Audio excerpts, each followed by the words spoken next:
Madame, Messieurs, merci à vous de nous faire confiance. Bienvenue à votre journal. Ce journal s'ouvre en société ce mercredi.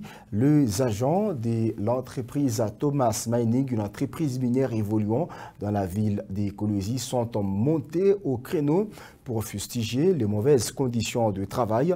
Ils ont pris d'assaut leur direction générale pour faire entendre leur ras-le-bol. Ils sont clairs dans leurs revendications. Ces agents de Thomas Mining réclament l'amélioration des conditions de travail, l'amélioration de l'enveloppe salariale ainsi que la signature d'un contrat à durée indéterminée. Ce mercredi, ils ont choisi la rue pour faire entendre leur voix. Ils ont fait un sit-in devant le portail de leur employeur général afin d'être fixés sur leurs revendications. Il y a un problème. Nous avons un grand problème. Nous travaillons comme des journaliers, sans contrat à durée indéterminée. Le salaire que nous touchons est trop minime. On nous paye 250, 180 000 francs par mois. Il y a plusieurs difficultés que je ne saurais pas tout vous dire aujourd'hui. Ayant été reçu, un compromis a été trouvé entre les deux parties, l'employeur d'un côté et les employés de l'autre. Quelques travailleurs, pas tous les travailleurs, je peux préciser, qui ont réclamé surtout leur augmentation de salaire. Et ces travailleurs, d'ailleurs, qui réclament le salaire, n'ont pas fait beaucoup de jours au sein de la société. Ce sont des travailleurs que nous venons de recruter il y a au moins 2 semaines. Nous avons accepté leur demande. Nous les avons dit de patienter. Ils ont réclamé le contrat, nous avons accepté de leur accorder le contrat. On aura le contrat. Mais on ne peut pas donner le contrat à un travailleur qui vient d'arriver. Nous ne le connaissons pas. Concernant les salaires aussi de même, nous avons accepté d'augmenter les salaires. En attendant les 2 mois pour voir leurs conditions de travail améliorées, ces employés de Thomas Mining ont regagné chacun son poste de travail. De l'entreprise Thomas Mining, on parle EPST, à présent au complexe scolaire à l'Exange, école située au quartier Camagnola dans la commune de Manica. Les élèves sont en vacances forcées puisque l'école est scellée pour le paiement de l'impôt ainsi que des taxes. Pendant 2 jours, ces élèves sont privés de leur droit à l'éducation. Difficile d'avoir accès aux salles de classe. L'école est scellée par la Direction générale des impôts pour non-paiement de l'impôt sur les revenus professionnels par les enseignants de cette école. À propos de ce qu'on a fait ici, c'est comme si on nous a cautionné. Qu'est-ce qu'on peut faire? Nos matériaux sont enfermés là, à la direction. Qu'est-ce qu'on peut faire alors? Il n'y a rien du tout à faire. On ne peut pas faire la pratique sans pouvoir mettre quoi? Sans nos matériaux. C'est impossible. Ils sont vraiment injustes contre nous. Alors qu'est-ce qu'on va faire ici? Rien du tout. C'est comme s'ils nous ont privilégiés de quelque chose qui est vraiment important pour nous. On a besoin d'étudier. Il faut qu'on d'avoir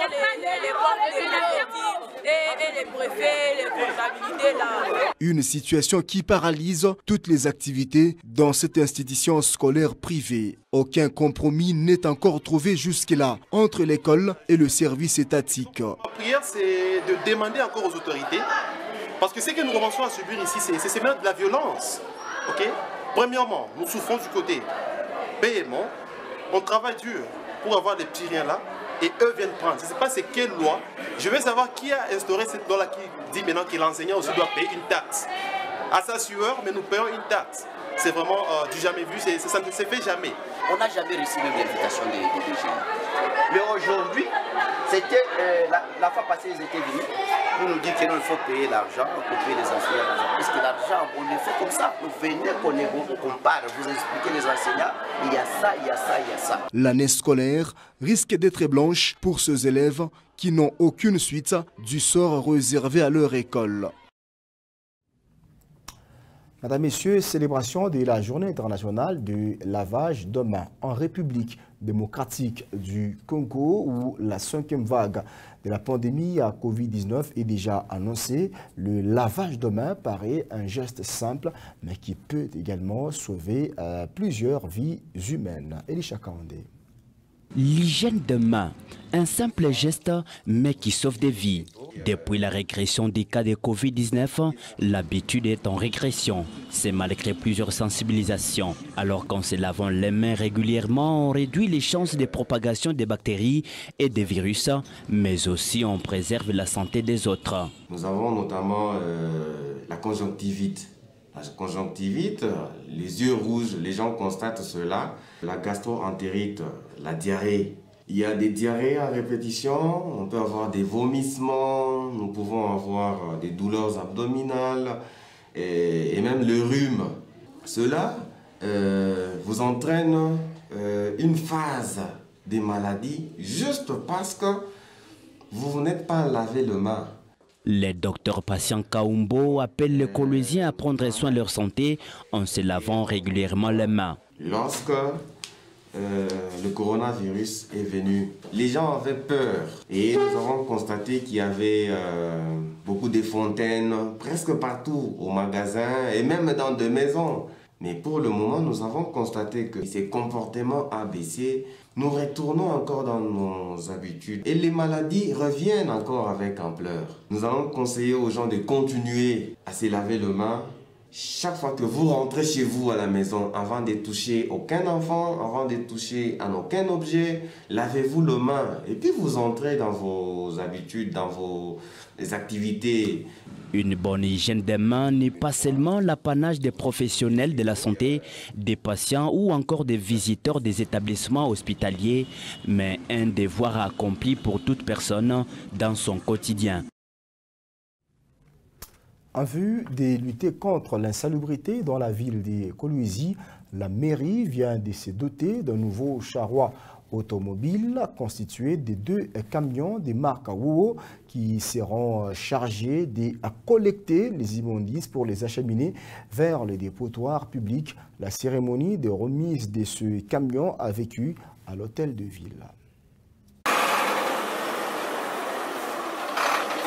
Sur le tableau de bord 0 km, avec une benne de plus de 20 tonnes chacun, ces 2 camions neufs, fabriqués en 2021, viennent renforcer le charroi automobile de la mairie de Kolwezi, destiné aux travaux d'assainissement de la ville. Vous êtes sans ignorer que notre combat, un des combats que nous avons dans cette ville, c'est l'assainissement. Et même le thème du mois de la femme, c'est pour que la femme puisse s'occuper du climat, pour qu'il n'y ait pas ce changement brusque et anormal. Et nous, en tant que maire, nous ne pouvons que tout faire pour que notre population puisse vivre dans un milieu assaini. Et l'assainissement sans que n'ait des moyens, je crois que mon technicien d'environnement ne va pas nous dire le contraire, ça ne peut pas passer. Après avoir réceptionné les clés de contact et autres accessoires de la part du fabricant, le numéro 1 de la ville, Véronique Oupite Kamina, les a déposés à son tour dans les mains du coordonnateur urbain de l'environnement, Simplice Kakomar, qui lui a dit merci à l'autorité urbaine pour cette nouvelle acquisition. Ceci est un premier lot, le maire de Kolwezi invite les opérateurs d'engins à une utilisation responsable. De la mairie de Kolwezi, nous allons parler à présent économie dans votre journal. Raobank, la banque de référence en République démocratique du Congo, fête son 20e anniversaire. Cette célébration marque les 2 décennies de développement qui ont permis à la banque de devenir un acteur incontournable de l'économie nationale. Au Lualaba, l'agence de Kolwezi réaffirme ses objectifs tout en réitérant son engagement de servir avec professionnalisme sa clientèle. Servir les Congo-Kinshasa demeure sa première lutte. La Raobank, qui célèbre ce 2 mai 2022 sa 20e année d'existence, reste l'importante banque commerciale en RDC. Banque universelle et de proximité à la fois, la Raobank se déploie à travers le plus vaste réseau d'agences bancaires du pays. Deuxième décennie de cette institution bancaire, son agence de Kolwezi n'était pas du reste. Au travers d'une cérémonie festive, le numéro 1 de l'agence de Kolwezi a réuni ses agents pour enjoliver le 20e anniversaire de la Raobank. Dès les premières heures, l'agence de Mikuba était en effervescence. Les ballons d'air aux couleurs de la Raobank ont sillonné les ciels bleus de la capitale mondiale du cobalt. Réunis à l'explanade de la Raobank Kolwezi, les agents ont suivi en ligne les discours circonstanciels du directeur général de cette banque depuis la capitale Kinshasa. Moustapha Raoudji a dans ce mot renouvelé la responsabilité des Raobank à l'endroit de sa clientèle en vue d'accélérer la croissance économique du pays. Au niveau de la province du Lualaba, les responsables de l'agence des Kolwezi ont remercié leur clientèle pour la fidélité irréprochable et lui rassurent une collaboration durable. Briser les cycles de l'extrême pauvreté dans le pays et la lutte acharnée de cette institution bancaire. À l'horizon 2030, Raobank veut voir une RDC émergente. Dieu toujours à nous faire confiance, comme ils l'ont toujours fait pendant les années passées. Et aujourd'hui, dans ces 20 ans, nous projetons pour les 30 ans qui vont venir très bientôt. Et nous continuons à marquer notre présence, déjà que nous sommes dans 19 provinces sur toute l'étendue de la République. L'innovation est la clé de la banque de demain, donc la digitalisation et notre détermination dans les années à venir. Tous les agents ont été conviés à un cocktail. À l'unanimité, ils ont réitéré leur serment de servir avec passion la clientèle des Raobank. L'ancrage provincial des Raobank, son personnel expérimenté à l'écoute des clients, son professionnalisme et sa gamme inégalée des produits et services constituent la clé de son succès depuis 20 ans.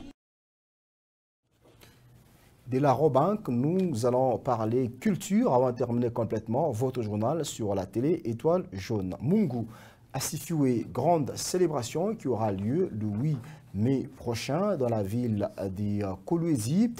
En marge de cette célébration, le groupe musical Prunel travaille d'arrache-pied afin d'offrir un spectacle digne et aussi un moment de louange et d'adoration au peuple des dieux convié à ce moment.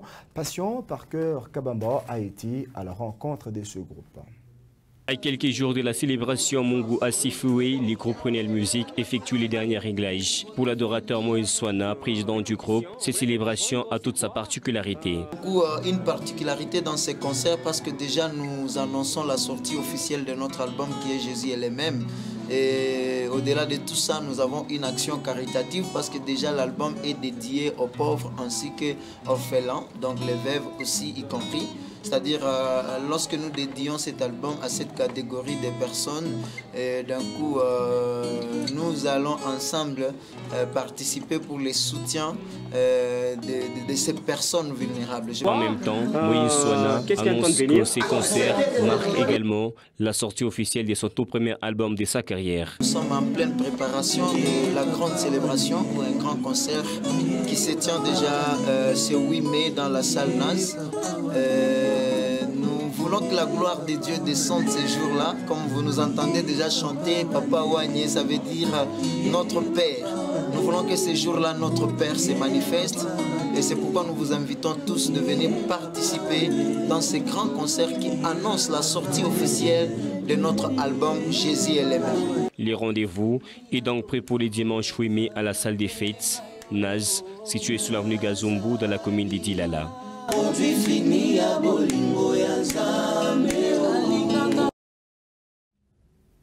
Il ne nous reste qu'à vous